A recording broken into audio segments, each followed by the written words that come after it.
Како што расте богатството на успешните луѓе низ светот, така се менуваат и производителите на луксузни автомобили.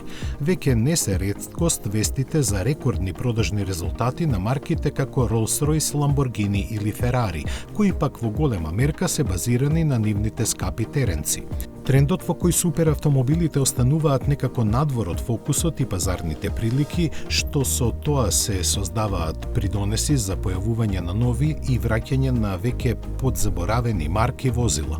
Така автомобилските ентузијасти ќе имаат можност повторно да се воодушевуваат на производите на Де Томасо, чиј модел со ознака P72 ќе започне да се произведува во втората половина од годинава. Инспириран од славните 60-ти, од него ќе бидат направени токму 72 примероци со почетна цена од 750.000 евра.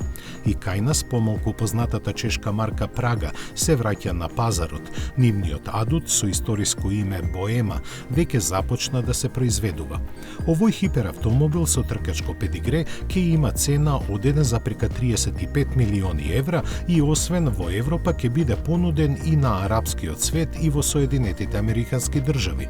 Со слични желби се водеше и австралиската компанија Brabham, но не успеа во намерата да ја реинкарнира некогашната слава на името што го носи.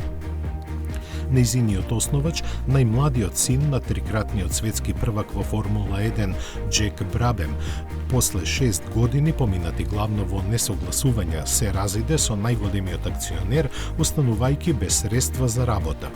Штета, затоа што нивниот предлог за враќање во автомобилскиот свет навистина добро изгледаше.